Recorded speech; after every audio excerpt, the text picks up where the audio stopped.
Halo sobat sekalian, Indonesia menyatakan perang dengan Uni Eropa. Akhir-akhir ini memang Indonesia tercipta sedang menunjukkan taring-taringnya yang berhasil membuat banyak negara ketar-ketir, bahkan menganggap Indonesia sebagai ancaman yang cukup merepotkan. Salah satu yang tersulut amarahnya ialah Uni Eropa dan kong kali kongnya akibat pelarangan ekspor biji nikel yang dilakukan oleh Bapak Jokowi. Ini merupakan komitmen pemerintah Indonesia untuk memacu hilirisasi sumber daya alam yang menyimpan banyak sekali di wilayah negara kita. Bahkan Joko Widodo disebut kesetanan oleh banyak negara Indonesia. Seperti diketahui, Jokowi dalam berbagai kesempatan secara tegas melarang ekspor komoditas tertentu dalam bentuk barang mentah. Sebut saja nikel yang sudah mulai sekitar 3 tahun lalu sebagai komoditas yang saat ini lagi naik daun akibat perkembangan mobil listrik. Memang bukan tidak menyadari alasan Jokowi melakukan keputusan tersebut. Kebijakan tersebut tentunya mendapat penolakan keras dari negara-negara tetangga maupun sahabat yang selama ini membutuhkan komoditas sumber daya alam Indonesia. Musuhnya memang negara maju yang biasa barang itu kita kirim ke sana. Ngamuk semuanya. Nikel kita sudah dibawa ke WTO. Sudah, nggak apa-apa, kita hadapi, kata Jokowi pernah dalam suatu kesempatan. Indonesia memang sudah teguh untuk melarang ekspor biji nikel raw material dan memilih untuk mengekspor nikel bernilai tambah. Dan ternyata itu membuahkan hasil dengan meningkatnya nilai tambah di dalam negeri karena hilirisasi. Namun, tidak dapat dipungkiri itu artinya menyulut peperangan, perang dagang antara Indonesia dengan Uni Eropa khususnya. Lalu, awal mula pelarangan biji nikel itu seperti apa? Jadi seperti ini.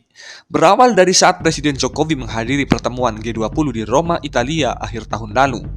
Dalam pertemuan itu, Jokowi disodori rencana kerjasama rantai pasok global. Dia pun mengaku sempat tergiur mengikuti perjanjian itu. Dan pada saat yang bersamaan, sudah ada 16 negara yang sudah berkumpul menandatangani kesepakatan global supply chain itu.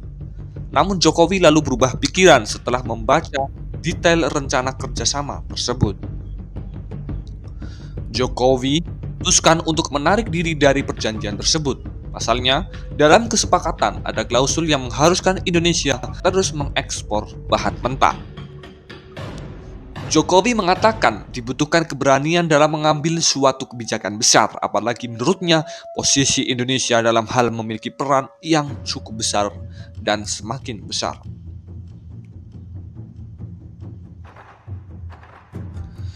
Seperti yang kita tahu bahwa saat ini Indonesia kalah dalam gugatan Uni Eropa ke Organisasi Perdagangan Dunia WTO, namun kita tidak tinggal diam di mana Jokowi menyuruh menterinya untuk ajukan banding atas kekalahan tersebut.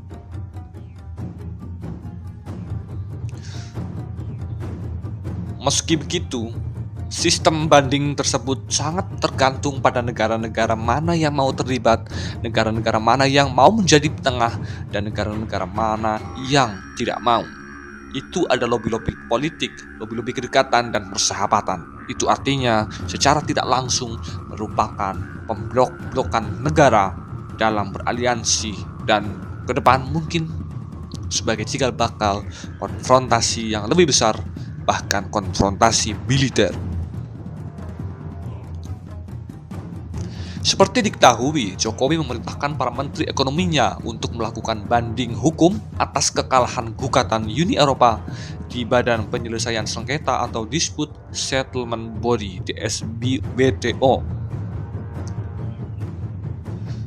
Dan yang cukup menggiurkan adalah akibat pelarangan ekspor nikel dan melakukan hilirisasi di dalam negeri, nilai ekspor nikel Indonesia mengalami loncatan yang cukup signifikan, di mana dari tahun 2017 hingga 2018 Bila ekspornya hanya 1,1 miliar US dollar, itu melejit di tahun 2021 mencapai 20,8 miliar dolar. Itu artinya lebih dari 18 kali lipat dari tambahnya.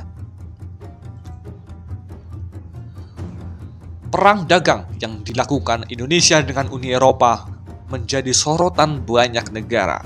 Seperti kita tahu, banyak negara yang menganggap bahwa Indonesia merupakan macan yang tertidur karena berbagai potensi yang dimiliki oleh Indonesia.